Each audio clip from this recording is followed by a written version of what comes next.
사도행전 1장 7절 말씀입니다. 찾으신 줄 알고 봉독 드리겠습니다. 가라사대 때와 기한은 아버지께서 자기의 권한에 두셨으니 너희 알 바가 아니요 오직 성령이 너희에게 임하시면 너희가 권능을 받고 예루살렘과 온 유대와 사마리아와 땅끝까지 이르러 내 증인이 되리라 하시니라. 8절까지 봉독 드렸습니다. 우리 첫 시간 신약교회의 그 배경 섭리 가운데 문화적 배경, 두 번째 정치적 배경까지를 통해서 하나님이 이미 다니엘서에 그 언약하신 대로, 예언하신 대로 하나님은 헬라를 세우고 로마를 세워서 하나님은 예수님 오실 그때를 준비시켜 가신 하나님의 뜻이 있었다. 자, 그러니까 우리는 지금 예수님이 오셔서 하나님의 영원한 작정을, 그 뜻을 하나님 뜻대로 뜻을 이루려고 권능과 뜻대로 이 헤롯과 빌라도가 이 성에 모였나이다. 온 이스라엘 백성과 예수님을 죽이려고, 그것이 하나님의 뜻대로 되어지는 거라는 거죠. 그 영원하신 뜻대로. 이렇게 예수님이 이 땅에 오시는 것도 때가 찬 하나님의 경륜일 뿐만 아니라 이미 이전에 바벨론, 바사, 헬라, 로마, 이것도 이미 다니엘 선지자를 통해서 그 예언된 사건이에요. 금신상을 통해서 이렇게 이방 왕들이 세워지고 무너지고 하는 역사를 하나님께서 준비하시고 장차 뜨인 돌 대신 예수님이 오셔서 모든 그 신상들을 무너뜨려 버린다. 이것들은 세워졌다 무너졌다 세워졌다 무너졌다 하는 나라지만 예수님께서 이루실 그 영원한 나라는 영원히 무너지지 아니한다. 그래서 우리는 그런 것이 다니엘 예언인데 그 예언의 성취 사건이라는 거죠. 지금 헬라 문명이 섰다가 무너지고 로마가 지금 세워지는 역사는 저들이 잘나서 그런 게 아니에요. 시저 왕이, 가이사 왕이 그렇게 나타나니까 되더라. 그게 역사를 얼마나 그 인간 중심적으로, 그 가이사 왕을 중심으로 역사를 해석하는 거죠. 우리는 하나님의 예언 혹은 약속의 말씀, 언약의 말씀을 근거로 해서 이 말씀이 지금 성취되어 가는 하나님의 영광의 그 선포 사건이다. 하나님 자기의 능력을 지금 드러내고 있는 사건이라고 우리는 지금 이렇게 배경사를 지금 읽어나가고 지금 해석해 나가는 거죠. 우리 아까분에 로마의 헬라의 문화, 로마의 그 정치적 권력, 이것도 다 하나님의 뜻을 지금 이루려는 하나님의 선한 섭리 가운데 되어진 일이었다. 그 다음 세 번째가 이 종교적 배경입니다. 종교적 배경은 예수님 당시에 예수님을 이제 죽음의 도가니로 몰아넣으려고 했던 그 집요하게 했던 그 유대주의자들, 즉 바리새인과 서기관들, 사두개인들, 이런 자들을 통칭해서 유대주의자라 그러는데 그 유대주의자들을 또 이것도 하나님이 준비시켜 놓습니다. 이들도. 그들이 있어야 그들이 예수님을 팔아 넘길 거 아닙니까? 이들은 에스라 느헤미야 시대 이후, 이게 에스라 느헤미야 시대 이후에 율법을 오해한 사람들이, 이것도 전통이 있어요. 오랜 전통이 쭉 이제 이게 중간사라 그러는데, 중간사, 신학적으로 중간사. 그러니까 소선지서 마지막이 뭡니까? 말라기 선지자가 온 이후 예수님까지 이 400년 이 중간사 때 특히 이제 헬라가 많은 그 로마를 핍박을 많이 하고 예루살렘을 많이 핍박을 했죠. 자, 그렇게 하니까 이들이 유대주의자들, 율법주의자들이 율법을 통해서 하나님을 이제 깨닫는 거로 쓴 게 아니라 율법을 지켜서 자기 민족들의 정체성을 확보하려고 자꾸 이 율법 지켜야 된다, 저 율법 지켜야 된다 하면서 율법주의화로 변질되어 갑니다. 율법을 지킴으로 하나님의 은혜를 깨닫는, 그게 이제 율법의 본래의 뜻인데, 구약율법. 신약은 또 달라집니다만은, 그건 다 예수님이 이루실 그 언약이니까, 구약의 모든 율법을 이제 지킴으로, 안식일을 지킴으로 우리에게 안식을 주신 여호와 하나님을 기억하게 하는 법이죠. 그런데 이 유대주의자들은 구약율법, 특히 모세오경을 굉장히 성경에서 중시하면서 그것을 자기들의 행위규범으로 삼습니다. 행위규범으로. 이걸 잘 지켜야 하나님 앞에 나아갈 수 있다. 그래서 예수님 당시에는 아예 그 율법을 지키는 것이 구원의 길로 그렇게 유대주의자들이 편만되어 있었죠. 그래서 사도행전에 보면은 계속 유대주의자들과 복음주의자였던 바울의 충돌이 일어나죠. 바울이 복음을 전할 때마다 저자가 성전과 율법을 무시하는 자들이라, 저 죽여버리라. 이렇게 해서 유대주의자들이 바울을 그렇게 미워하고 싫어합니다. 왜냐하면 자기들은 율법을 지키는 그것이 자기 의가 되고 굉장한 자기의 종교적인 그 행세를 하는 근거가 되는데, 바울은 그거 다 무슨 소리 하느냐? 율법 우리가 지킬 수 있는 게 아니다. 율법은 우리가 지키는 게 아니라 율법을 다 지킬 수 없는 우리는 죄인들이었고 예수님이 그 율법을 이루어주지 않았느냐. 이렇게 해서 복음을 복음답게 전가하는 바울과 구약 율법을 오해한 유대주의자들의 부단한 충돌이 갈라디아에서 나오고 히브리서에 나오고 계속해서 나와요. 자, 그런 도전 속에 복음이 더 예리해져 가는 건데, 자, 그것이 하나님이 그렇게 종교 배경도 깔아놓았습니다. 자, 깔아놔가지고, 그 유대주의자들의 핍박에 의해서 결국 예수님이 또 죽지요. 예수님이 죽게 되는 것은 여러 동기가 있지 않습니까? 로마 이방인들의 권력에 창이 죽이기도 했지만, 유대주의자들이 예수님을 팔아 넘기잖아요. 팔아서. 유대주의자들이. 바리새인과 서기관들이 가론 유다에게 사단이 되니 가론 유다가 팔아서 이제 넘긴 거거든요. 그래서, 예수님이 이제 죽게 되는데 일조를 했고, 즉 하나님의 뜻을 이루게 된 거죠. 결국은 유대주의자들의 핍박이 결국은 하나님의 뜻을 이루고, 사도행전에 보면 그 이방 전도의 계기가 됩니다. 제가 방금 봉독드린 예루살렘과 성령이 임하시면 예루살렘과 온 유대와 사마리아와 땅끝까지 이르러 복음의 정인이 되리라. 성령이 임하시면 하는 일인데, 그러니까 예수님 당시와 그 예수님의 제자들이 예루살렘에서 복음을 이제 깨닫고 증거했는데, 여기에 무슨 핍박이 일어나지? 유대주의자들이. 그래서 사도행전 7장에 보면은 이제 스데반, 그 이전에 스데반이 이미 죽고, 스데반을 막 돌로 쳐 죽여. 이 사람들은 막 분노가 대단합니다. 스데반을 쳐 죽이고 야고보를 목으로 베니까 이게 무슨 핍박이 일어나니까 여기에 살 수가 없어요. 유대주의자들이 이렇게 핍박을 하고 들어오니까. 그러니까 할 수 없이 제자들이 피신해 나간 곳이 유대와 사마리아입니다. 유대와 사마리아. 예언 그대로 돼요. 예언 그대로. 사도행전을 읽을 때 참 우리가 재미난 부분이 사도행전의 1장 8절에서 예루살렘과 온 유대와 사마리아와 땅끝까지 그 예언이 그대로 이루어져요. 그 예언이 이루어지는 과정에 누가 쓰임을 받는가 하면은 이 유대주의자들이 스데반을 죽이고 야고보를 목을 베고 막 그냥 피비린내가 나기 시작하는 거죠. 여기 살 수가 없잖아요.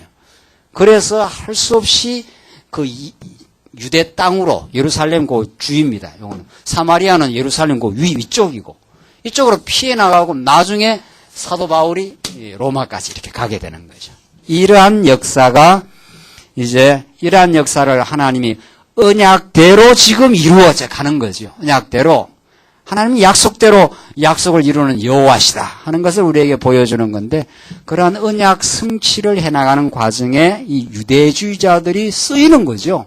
핍박이. 그 핍박하는 사람이 있어야 핍박도 받을 거 아닙니까? 도무지.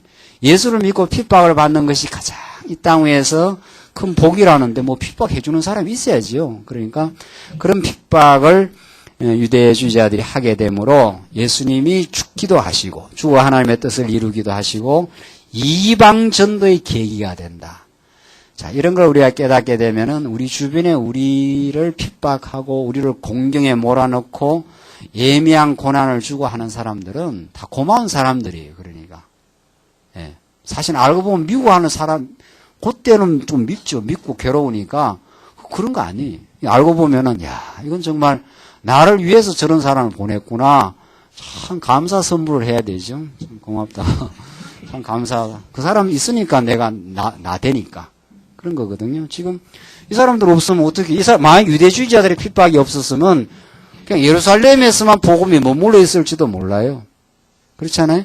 강하게 핍박이 들어오니까 막 흩어져 나가면서 하나님의 교회가 예언대로 이 사도행전의 이 언약의 말씀대로 그대로 이루어져 간다. 그러니까 하나님이 하시는 일이 아니냐 이 말이죠.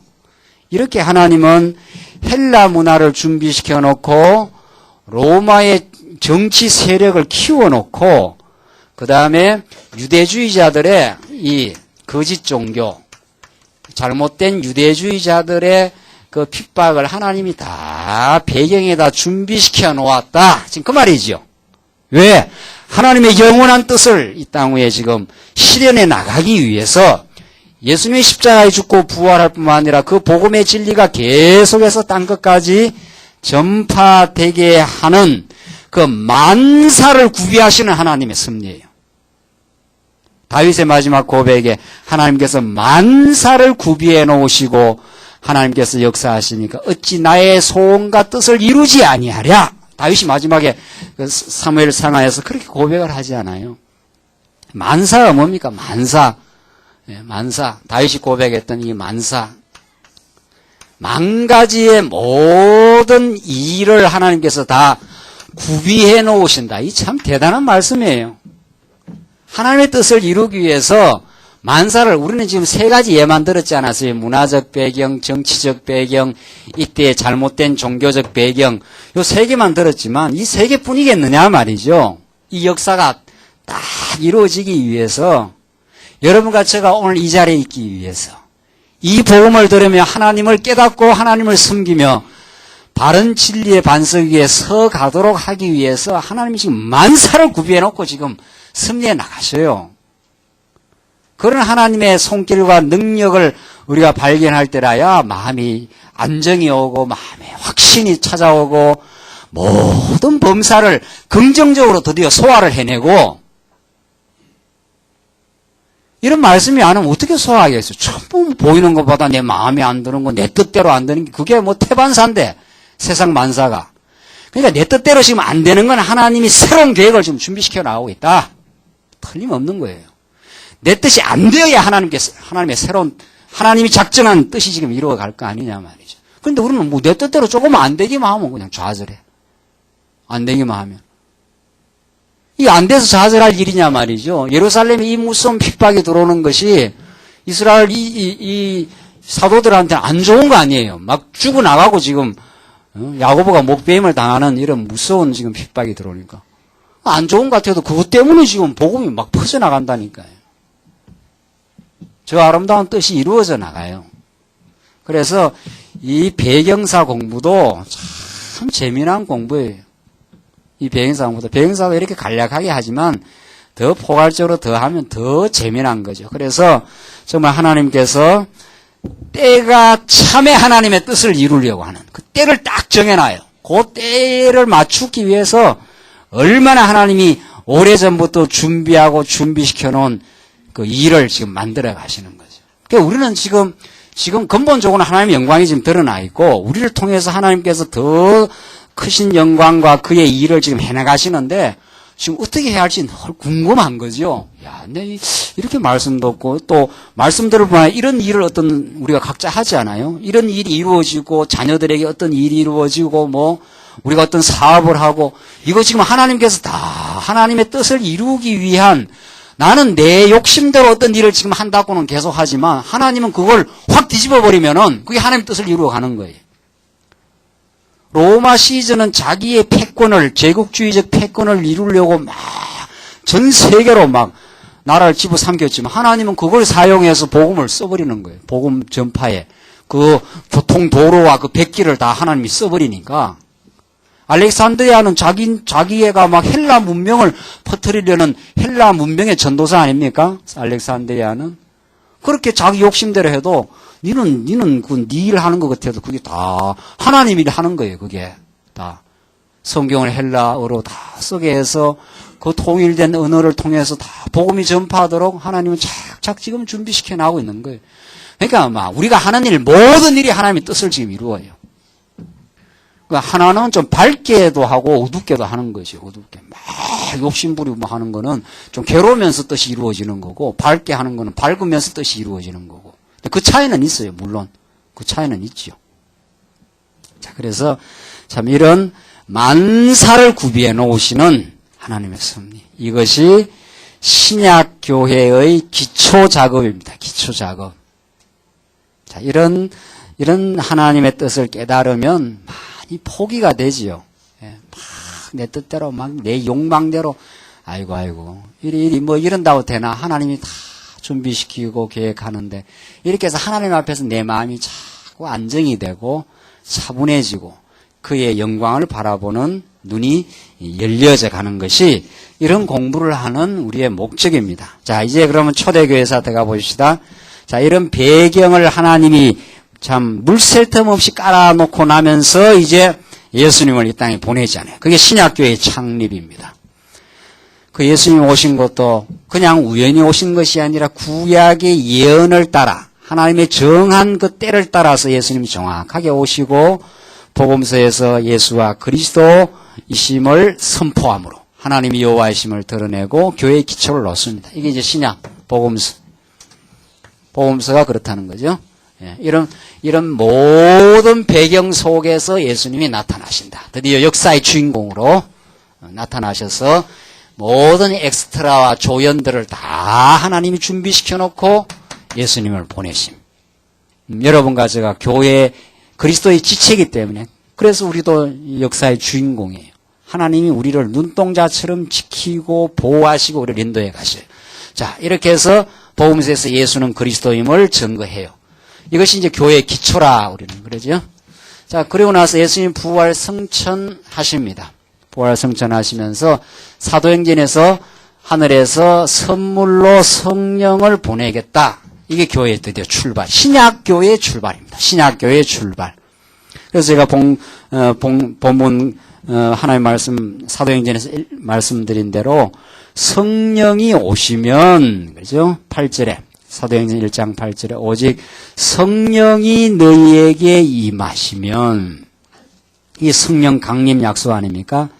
너희가 권능을 받고 예루살렘과 온 유다와 사마리아와 땅끝까지 이르러 내 증인이 되라가 아니지요. 예. 되라가 아니라 되리라. 되라하고 되리라하고는 하늘과 땅이에요. 하늘과 땅으로의 차이가 나요. 되라는 뭡니까? 되라는 명령이니까 우리도로 자꾸 그렇게 하라는 이야기고 명령은 되리라는 하나님께서 되게 만들어 주시겠다 그런 뜻이에요. 하나님의 약속이니까 약속은 하나님이 이루어가는 거죠. 그래서 제가 전에도 말씀드렸듯이 제가 지방에 있는 교회에 있을 때 부흥회를 하는데 요걸 유다와 사마리아 땅끝까지 이르러 내 정인이 되라 이렇게 해서 사도행전 1장 28절 이렇게 성경을 그렇게 붙여놨어요. 참, 저 사람들 성경도 막 이제 두드려 고치는구나. 성경. 왜? 자기가 그렇게 생각을 해. 자기가 나름대로 막 교회 정인 되는 줄 아는가 봐. 그런 생각으로 성경을 보니까 하나님이 약속하고 하나님이 정인 되도록 만들어 가시는 그 하나님의 위대한 영광을 보는 게 아니라 자기가 열심히 낸다는 거죠. 하나님이 되라 했으니까 내가 된다는 거 아니에요? 내가 된다는 거. 근데 복음서 보십시오. 이 사도행전에서 제자들이 이제는 막 치열한 복음이 전파가 되는데 사도행전. 이 사도행전에서 쓰이는 제자 중에 베드로와 바울인데 이들이 정말 복음의 정인이 될 자격이 있습니까? 베드로가 복음의 정인의 자격이 있는 사람들을 하나님이 쓰느냐 말이죠. 될 만하니까 썼느냐 말이죠. 전혀 아니올시다. 사도 요한도 마찬가지고 야고보도 마찬가지고 베드로도 마찬가지고 어디 복음서에 나타난 제자들이 복음의 정인이 될 만한 사람이 어디 있습니까? 인간적으로. 전부 다 배신자들이다가 그런데 급약한 자들에다가 자기 욕망, 자기 야망에 가득 찬 인간들입니다. 그들은 하나님의 뜻을 못 이루어요. 그들 그 자체로 놔둬가지고는 자기의 뜻을 이루려고 그냥 발부둥 치는 사람들이지. 예수는 십자가 못 박기로 간다는데 저들끼리 앉아갖고 누가 더 큰 자냐 하고 지금 키재기하고 있는 사람들. 그 사람들 만약에 성령이 안 임했으면은 교회를 세우는 게 아니고 자기를 세워요. 자기를. 자기 막 세우느라고 정신없는 거죠. 하나님께서 성령을 보내셨다는 것은 놀라운 복음입니다. 복된 소식이에요. 성령이 오셔야 교회가 세워집니다.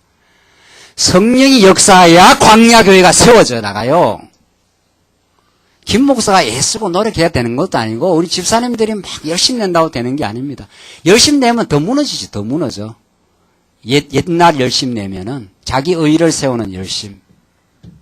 그게 무너지고 성령이 우리로 하여금 진리를 깨닫게 해서 그 진리의 감동이 올 때라야 우리의 속 사람이 자라고 진짜 교회가 서죠. 그래서 하나님이 교회를 세운단 말이에요. 그런 뜻이에요. 이게 신약교회의 창립입니다. 그래서 신약교회의 이 창립도 약속에 근거한 예수님의 이 세 가지 약속에 근거해서 세워져 간다. 4페이지 넘어가 봅시다. 자, 그런데 4페이지 제일 위에 바울로 하여금 나오네요. 바울로 하여금 신약교회가 계속 세워지고 이제 각 지역의 교회가 창립이 돼 가는데 예배소 교회, 데살로니가 교회, 빌립보 교회, 마지막 로마 교회까지 바울이 가면서 복음을 전파하지 않아요? 그게 하나님께서 바울을 다 준비시켜 놔요. 바울로. 유대주의 아래에서 바울을 얼마나 율법주의자로 만들어 놓고 그 율법주의자로 살던 바울이 복음을 만나니까 막 극적으로 반전 효과가 일어나지 않아요? 아니구나. 내가 율법을 지키려는 게 지켜서 구원 얻는 게 아니었구나. 정말 오직 예수 그리스도 한 분밖에 없구나. 그래서 바울이 확 180도 뒤집어지면서 복음의 사도가 된 거죠. 이게 하나님이 하신 일입니다. 그러니까 그 바울은 굉장히 율법주의자라는 것은 자기 욕망을 추구하는 자, 자기 의를 세우려고 하는 자 아니에요. 율법을 지킴으로 자기 의를 더 세우려고 하는 자니까. 그런 자를 하나님이 꺾어서 하나님의 사람으로 씁니다. 이게 복음 증거 사역에서 언제나 있는 일이죠. 그뿐 아니에요. 우리 첫 시간에도 이야기했던 대로 바울로 하여금 로마 시민권을 딱 준비시켜 놓습니다. 로마 시민권을. 그러니까 로마 시민권도 바울은 자라면서 자기가 다소에서 자라가지고 로마 시민권을 갖고 있었거든요. 그 당시 로마 시민권이라는 것은 아무나 얻는 게 아니거든요. 그리고 자라면서 자기가 가지고 있는 로마 시민권을 이거 왜 갖고 있는지 모르는 거예요. 여러분과 저한테도 지금 가지고 있는 뭐 여러 가지 은사라든가 재물이라든가 뭐 모든 어떤 여건들이라든가 이런 거 있지 않아요. 우리 생각에는 이거 날 위해 써야 되겠다 생각해도 하나님이 마음 하나 확 바꿔놓으면은 확 그냥 바꿔져 버려요. 그게. 그러니까 우리는 그런 거 믿기 때문에 예배당지를 걱정을 안 하잖아요. 하나님께서 장안중앙교회 지을 때도 3억인가 뭐 현금 그래밖에 없는데 지은 게 그 16억 한 그 20억 가까이 돼요.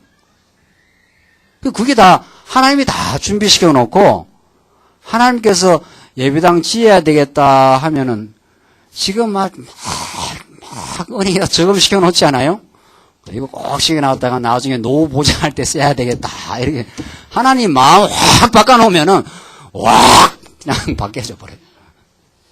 그러니까 우리는 뭐 연보 내라 건축 연보 합시다 뭐 이런 거 뭐 애를 복구를 할 필요 없는 거예요. 안 하면 안 하고 하면 하고 뭐 안 하면 조그만 데 살고 하나님께서 우리도 필요하다 싶으면은 와 지금 마음을 그냥 막 이렇게 흥분을 시킨다니까요.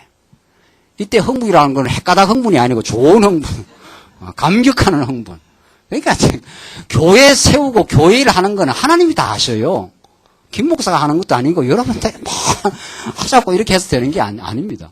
하나님께서 우리 마음을 움직여 나간다니까요. 마음을. 그 로마 시민권을 왜 갖고 있는지 모르는 거예요. 바울은. 바울이 이렇게 살았지 않았어요. 바울이 이렇게. 그러니까 바울이 이때부터 복음 역사를 했는데 이전까지 유대주의 아래에서 얼마나 이 사람이 자기 의가 강했던 사람이고 여기서 로마 시민권을 갖고 있었고 이러잖아요. 모르지요, 바울은. 바울은 모르는 거예요. 이때 예수를 만나기 전에는, 진리를 만나기 전에는 자기가 왜 그런 일을 하고 있는지를 몰라요. 유대주의한테 율법을 배우고 로마 시민을 가지고 그 무슨 뜻인지 모르는 거죠. 시간이 지나가면 갈수록 이제 뜻이 드러나기 시작하는 거예요. 그러니까 우리도 그런 거예요. 야, 하나님께서 우리를 어떻게 변화시켜 가실까? 하나님께서 어떻게 역사를 해 가실까? 그 궁금하고 기대가 되는 거예요. 야, 하나님이 우리를 어떻게 변화시켜서 하나님의 사람으로 지금 써나가시고 하나님 역사해 가실까? 하나님께서 목감집을 저렇게 저렇게 준비시켜 놓은 뜻이 있습니다. 뜻이 있다고 봐요. 김 목사한테는.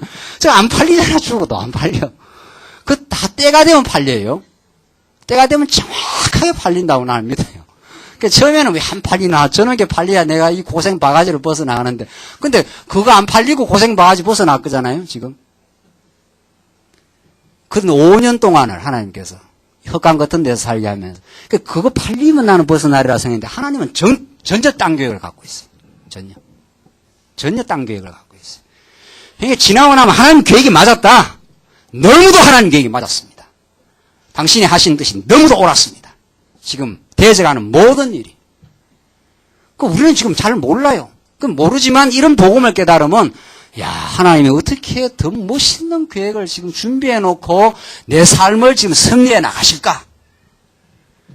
이런 기대와 흥분. 그게 예수 믿는 사람이에요.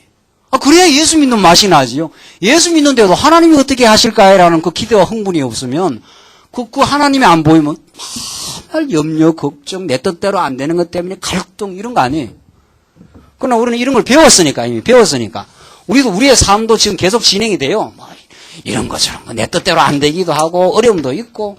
그래도 하나님이 지금 이런 것들을 다 사용해요. 이제 앞으로 다 지금 준비하고 우리를 연단시키고 안 되게 하고 안 되게 돼야 돼요. 안 돼 버려야 돼요. 어떤 일이 안 돼가는 과정이 하나님이 자기 계획을 너 안 되지만 내 계획이 있어 이 말이거든요. 내 계획대로 지금 진행시켜가. 그걸 드디어 우리는 깨닫게 돼요. 어떻게 알았느냐 하면, 로마까지 바울이 복음을 전파하도록 하나님이 미리 바울의 일생을 다 미리 준비해 가신 하나님. 여러분과 저의 모든 일생을 지금 준비하시는 하나님. 우리 하나님의 선한 뜻을 지금 이루어가기 위해서. 그게 믿어져야. 그래야 과거에 대한 후회라든가 안 이랬으면 좋았을 거 이런 거 없는 거예요. 예수 믿는 사람은. 그것 때문에 사람이 괴로운 거거든요. 아이고. 그런 일은 좀 없어야 되는데, 그 후회. 그러니까 잠이 안 오는 거예요. 맞아서. 그게 꼭 있어야 돼. 그게 막혔어. 지금 이렇게 예수 믿게 되었어. 그래서 다 정리가 되면서 오늘을 우리가 신앙으로 소화하게 되고, 감사하게 되고, 그리고 감사하니까 미래를 하나님께서 이런 준비와 이런 험난한 길을 겪고 오게 하신 하나님이 우리를 이렇게 준비시켜 놨으니까 이렇게 앞으로 어떻게 해 가실까? 우리 광야교를 하나님께서 이런 연단 저런 연단 겪어가면서 우리 순간님들을 지금 키워내고 있잖아요. 우리는 아주 궁금한 거예요. 궁금 안 합니까? 궁금하고 우리는 소망에 벅차 있게 되죠. 깨닫게 되면 참 우리처럼 미약하고 우리처럼 욕심 꾸러기인 우리들을 하나님의 복음의 감격으로 변화시켜 나가면서 멋지는 하나님의 계획이 지금 우리 앞에 있구나. 이걸 우리는 깨달으면서 교회 생활을 하는 겁니다. 그러니까 우리 잘나서 교회의 일꾼이 되는 게 아니고 우리가 조건과 자격이 있어서 우리를 쓰시는 게 아닙니다. 우리 형편없는 우리들이었지만 하나님께서는 준비시키고 우리를 다듬어 가시고 우리에게 필요한 것들을 은사로 이미 주시고 이제 하나님께서 가동시켜 나가요. 바울로 하여금 로마 시민권을 갖게 해놓으시고 죄수의 몸으로 로마에까지 호송되어 로마의 복음을 전파하게 하십니다.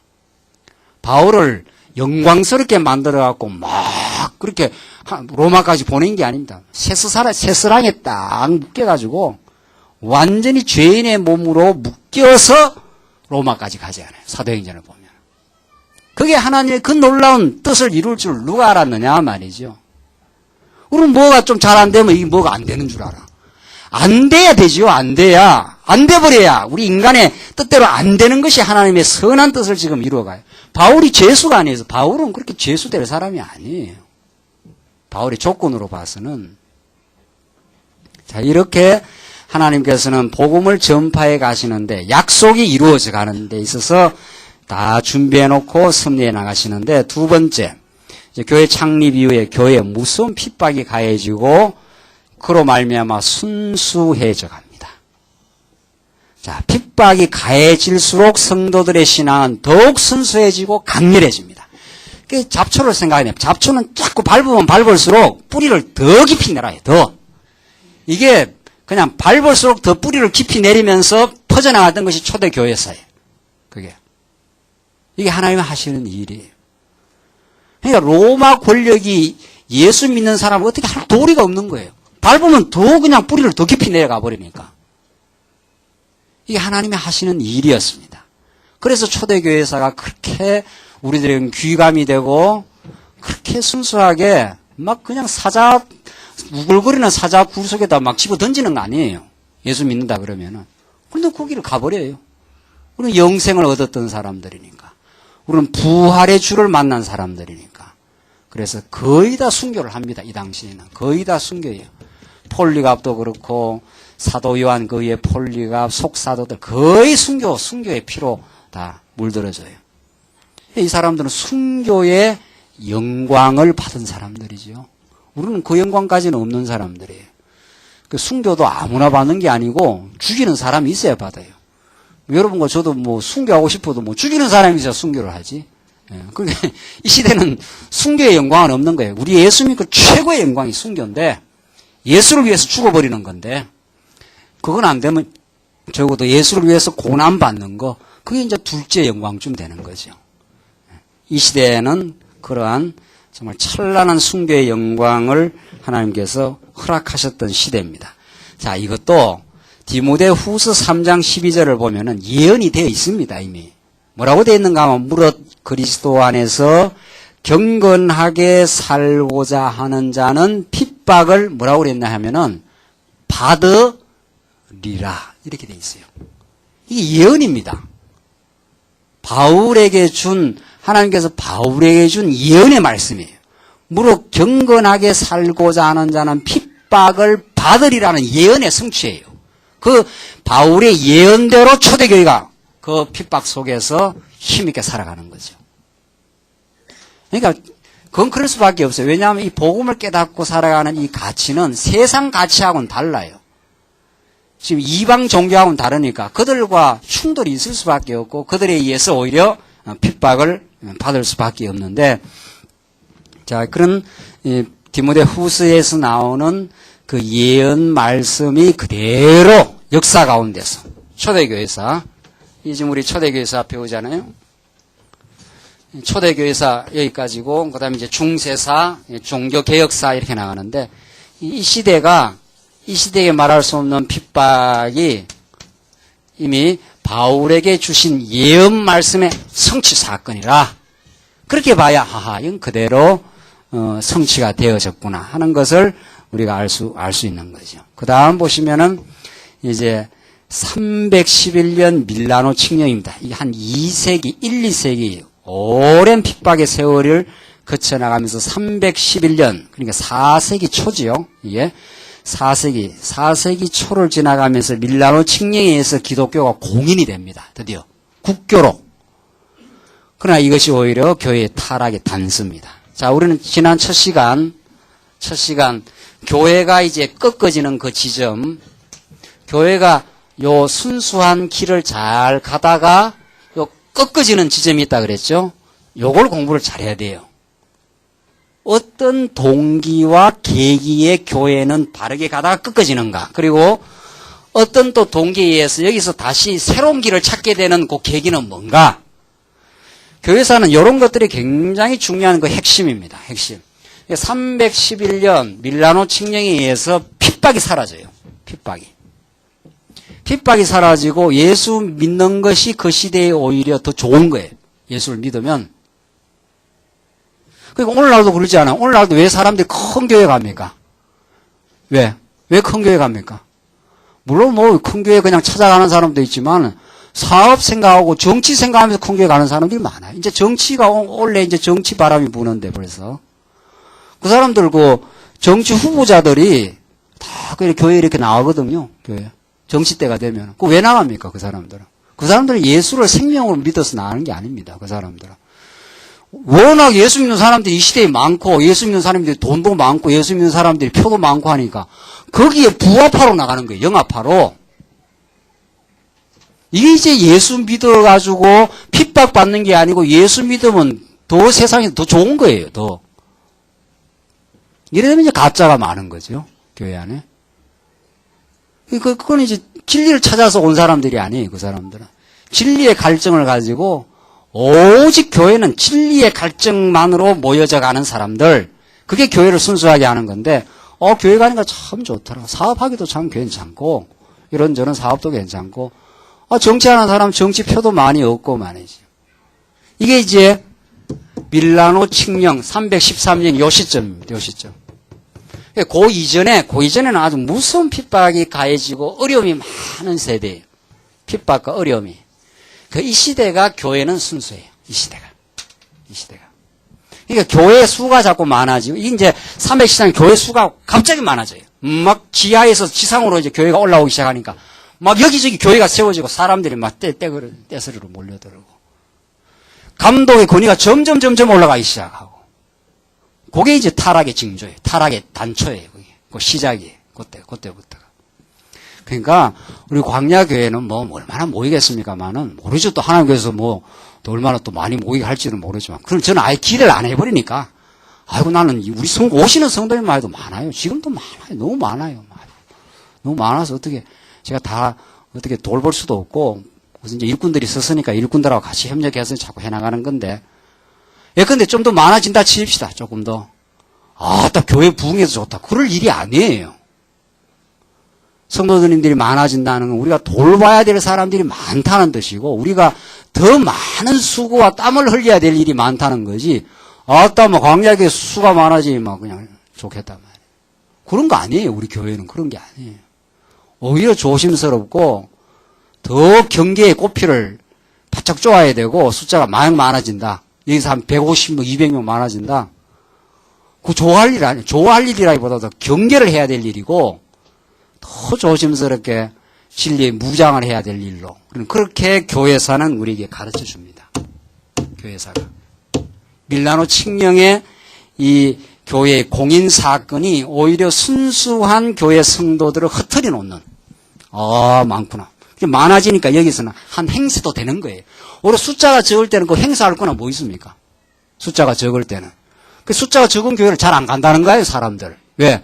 거기 가면 짐도 져야 되고, 뭐도 해야 되고 말이죠. 이러니까. 큰 교회 가면 그냥 묻혀가는 거예요, 그냥. 적당하게. 예수님, 하나님 인사 안 할 수는 없고, 주일날만 적당하게 묻히가고 쑥 지나가 버리면 되니까. 한국교회 성도들이 지금 그렇게 돼가는 거 아니에요, 지금. 그래서 한국교회는 지금 이제 계속 부패와 타락의 늪을 이제 갑니다, 지금. 계속 가고 있어요, 지금. 가요. 그래서 큰 교회 모이는 사람들이 다 생각이 딴 데 있는 거예요. 진리를 찾아서 가는 게 아닙니다, 그 사람들이. 지금. 그거 가면 편안하고, 그거 가면 장례식도 다 해준다는 거 아니에요. 장례, 묘지터까지 교회에서 다 마련했다는 거 아니에요. 좋은 거죠? 그러니까, 그런데 가면은. 왜 이 광야교회 오겠냐 말이죠. 여기는 와서 짐져야지. 가만 보니까, 돌아가는 거 보니까 그냥 안 와요. 그러니까. 우리는 오지 말라는 거예요. 안 오게 되면은 올 이유도 없어요. 그런 거 보고 오려면은, 그런 문화적 혜택 같은 거, 교회에서 해주는 그런 거 보고 올 이유도 없는 거예요. 그걸 왜 와요, 우리 교회를. 교회가 좋은 데가 얼마나 많은데, 기라성 같은 교회가 지금 얼마나 많은데, 지금, 체제 정비가 잘 돼 있고, 묘지터까지 다 지금 사놓고, 딱딱 사람 들어오면 다. 우리는 그런 거 하나도 없잖아요. 전부 우리는 만들어 가야 될 일, 땀 흘리고 수고해야 될 일들밖에 없어요. 그러니까 오라 소리를 못 하는 거예요, 우리는. 오시라고. 진리가 깨달아지면은 알아서 하십시오. 이 말은 하죠. 진리가 이게 진리라고 믿어진다면은, 그래서 핍박 속에서, 그 고난 속에서 교회가 순수해지고 강건해졌다가 이제 변질의 요소가 보이기 시작하는 게 초대교회 마지막 부분인데, 그 다음 세 번째, 이단의 도전과 교리적 방어가 있습니다. 자, 그러니까 이 시대에 하나님이 우리 첫 시간에 헬라 이 사상을 조금 깨끗하게 하십시다. 하나님이 헬라 문화를 만들어 놓고 그 헬라 문화는 교회와의 언제나 도전 세계로 계속 흘러갑니다. 계속 흘러가요. 계속. 그래 이게 초대교회사인데 초대교회사 여기 꺾여지는 부분이고 이 초대교회사에 계속 이단들의 그 도전이 있어 왔습니다. 계속 있어요. 그 이단들의 도전 속에 교회가 자기 방어를 이제 하기 시작하는 거죠. 그게 교리입니다. 그게 교리. 도그마라고 하는 게. 예, 도그마라는 게 이 교리거든요. 그래서 우리 전통신학에서 도그매틱 테올로지 하는 것이 이게 교의신학입니다. 교의신학. 그러니까 초대교회 계속 이단들이 도전을 해오니까 이때는 성경이 우리처럼 이렇게 66권 되어 있는 시대가 아닙니다. 그러니까 우리 시대하고 이 시대하고는 상황이 완전히 달라요. 종교개혁 때 66권이 거의 이제 확정이 되었고, 그 이전에 물론 확정이 됐다가 완전히 최종적으로 편집이 되고, 우리 21세기의 성경을 한 권으로 보지, 이 시대는 성경이 두루마리로 여기저기 굴러다니던 때예요. 그러니까 우리처럼 성경을 창세기부터 계시록까지 전체적으로 볼 수가 없습니다. 이 시대는. 그러니까 부분적인 기독교의 깨달음으로 진리 변증을 해간 거죠. 저쪽에서 도전을 하니까 이쪽에는 그게 아니야 이렇게 하면서 이제 방어를 해나가는 거죠. 이러면서 이제 신학이 드디어 발전하기 시작합니다. 드디어 하나님께서 이제 이렇게 해요. 그러니까 이단의 도전이 오면 올수록 잘못된 가르침들이 오면 올수록 교회는 자기를 방어를 해야 되잖아요. 잘못된 진리가 침투를 해오니까 아니고 예수는 그리스도시고 예수는 살아계신 하나님의 아들이시다. 어떤 도전이 있었는가 하면 니키아 회의 때 기독론 논쟁이 붙는데 아리우스라는 사람이 예수는 단지 피조물에 불과하다. 이렇게 이제 주장을 하고 나가는 거예요. 그러니까 우리 교회 그 당시 믿음의 선진들이 아니다. 예수는 피조물이 아니라 인간의 몸을 입고 오셨지만 그가 근본 하나님이시다. 이렇게 해서 니키아 회의에서 기독론이라고 하는 진리를 이렇게 진지를 구축해요. 그러니까 이단이 이게 다 필요한 거예요, 이게. 잘못된 이 헬라 철학에 근거한 잘못된 주장들이 도전하면 할수록 교회는 거기에 응전하면서 무장을 하기 시작하는 거죠. 그게 꼭 필요한 거예요. 이 시대도 꼭 필요해요. 자유주의 신학이 왜 있습니까? 자유주의 신학이. 우리 보수 신학을 위해서 있는 거예요. 성경이 하나님의 말씀이 아니다. 그러니까 우리 보수 신학자들은 성경이 하나님의 말씀이다. 저쪽에서는 하나님의 말씀인 걸 입증하라. 그러니까 지금 보수 신학자들 그걸 더듬더듬 못하는 거예요. 그래서 우리 마지막에 이야기하겠죠. 우리 21세기, 20세기 말 하나님께서 말씀 운동을 일으켜가지고 성경이 하나님의 말씀이다 라고 보수 신학자들이 그걸 생명을 걸고 주장을 했거든요. 종교개혁 당시에 오직 성경만으로 우리는 하나님을 믿는다 이랬는데 그럼 성경이 하나님의 말씀인 것을 구체적으로 증명을 해보라. 자유주의 신학자들이 그렇게 도전을 해요. 그 도전을 받으면서 우리가 계속 이제 응전을 해나가는 건데 그런데 지금 보수 신학자들이 그 응전에서 패배했다는 거죠. 그래서 자유주의 신학이 구라파를 휩쓸어 버렸고 미국을 지금 휩쓸고 지금 한국 계속 신학교로 지금 그러니까 잘 나가는 신학교는 다 진보주의 신학이에요. 자유주의 신학. 연세대, 이화여대, 한신대, 장신대 이게 전부 엘리트 신학교들이거든요. 이런 신학교들이. 기껏 이제 총신, 고신 뭐 있는 총신, 고신이 몇이나 추나요 지금? 신학 지금 영역에서. 자, 우리 이거 마지막 부분이 이야기할 내용인데 얼마나 하나님께서 그 시대마다 잘못된 자들의 그 도전을 교회로 하여금 겪게 하면서 교회를 하나님께서 지켜가게 하시는데 그러니까 하나님은 그런 어둠의 세력을 교회 주변에 포진을 시켜요. 이건 구약과 동일해요. 구약에. 하나님께서 이스라엘 백성들 가나안 땅에 이렇게 넣을 때 가나안 땅에 이렇게 넣지 않아요? 그런데 이 가나안 땅에 넣어놓고 주변에 이방 대적을 다 이렇게 포진시켜 놓습니다. 포진시켜 놔요. 그래서 이방 대적에 계속되는 도전에 시달리도록 합니다. 이렇게 시달려야 이 사람들이 연단이 돼요. 연단. 시달림 없이 우리 신앙이 자라질 않습니다. 그 연단이거든요. 연단에 것은 계속 반복적으로 시달리면서 하늘만 쳐다보도록 하시듯이 신약교회도 계속되는 이단들의 도전에 의해서 교회가 자기 방어를 하게 되고 그 속에서 하나님이 교회를 지켜가도록 역사를 하셔요.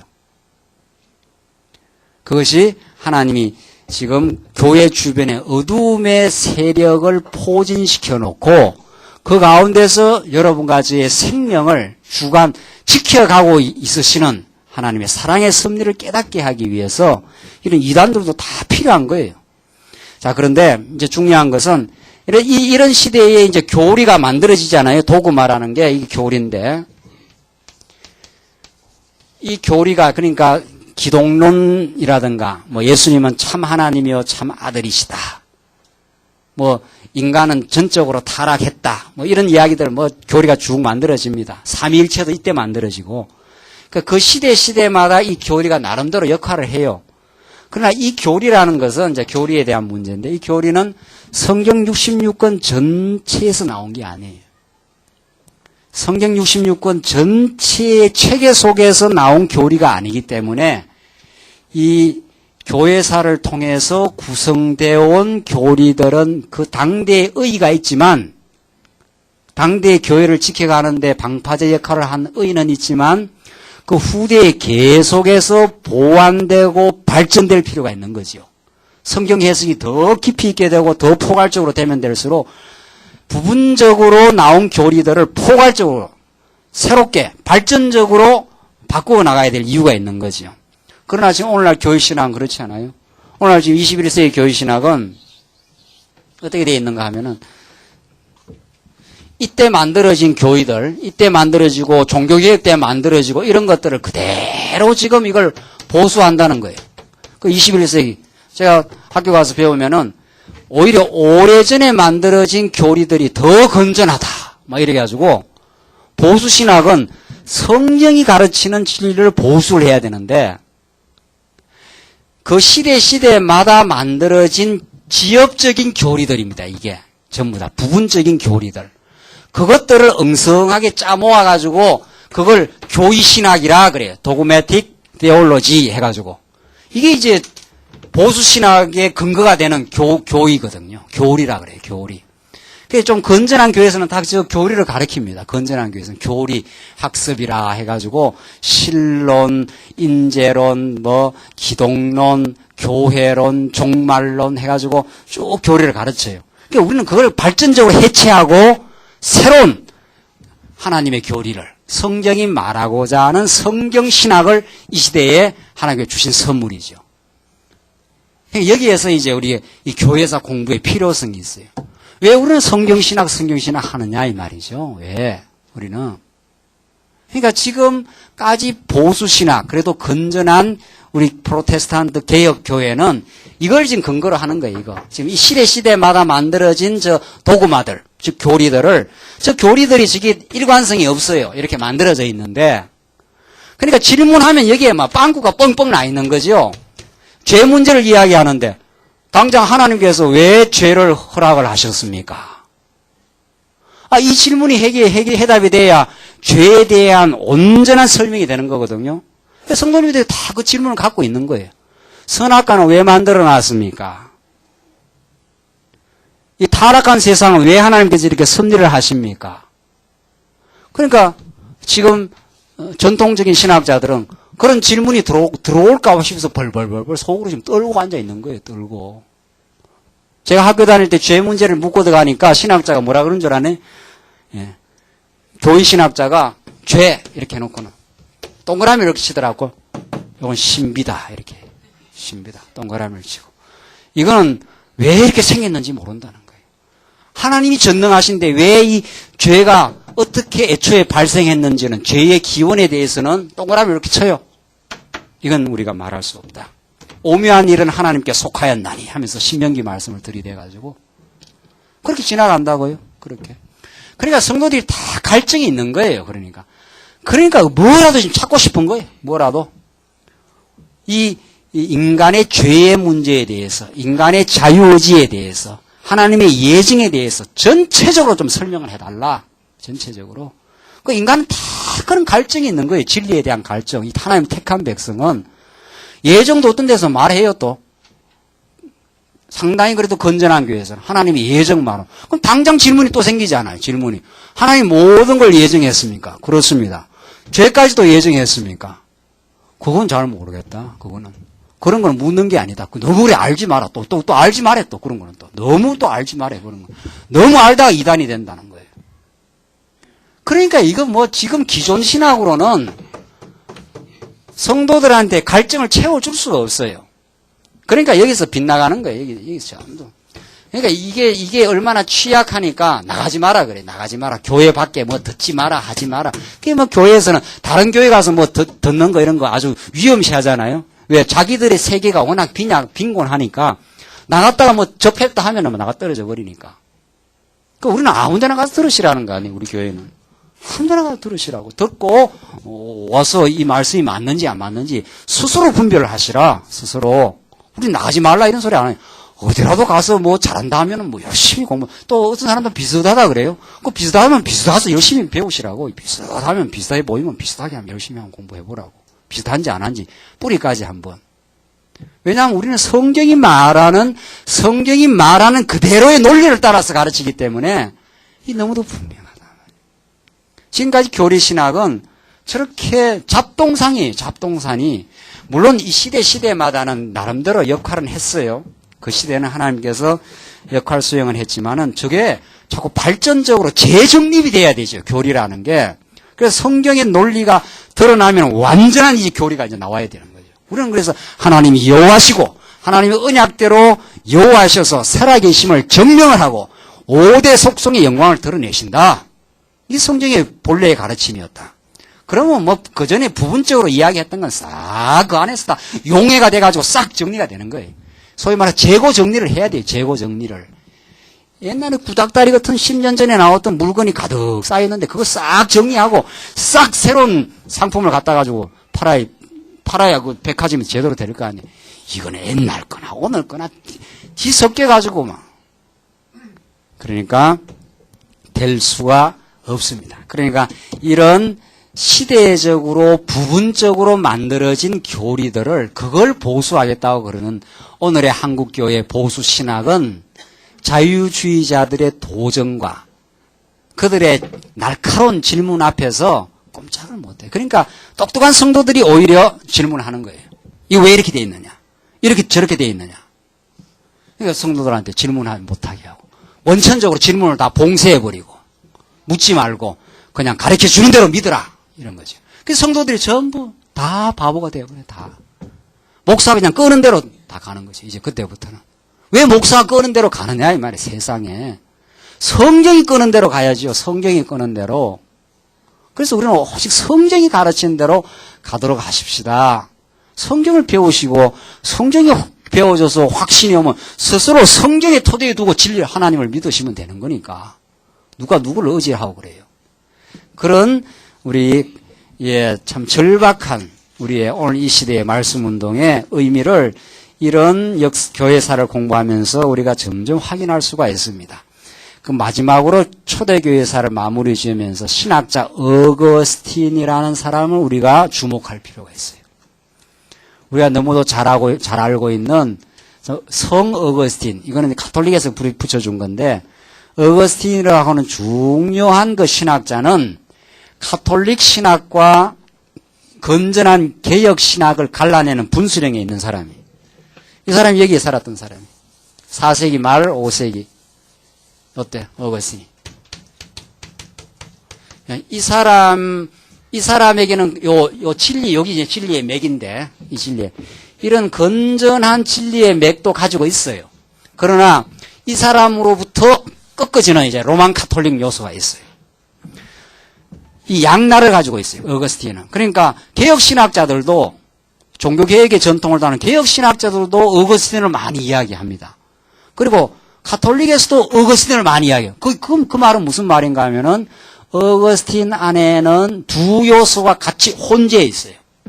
그럴 수밖에 없어요. 어거스틴은 원래 만이교를 신봉했던 사람이기도 했고 철학을 공부하기도 했고 하면서 성경에 의해서 그 만이교나 철학을 완전히 비판을 해버렸어야 되는데 그걸 비판을 못해요.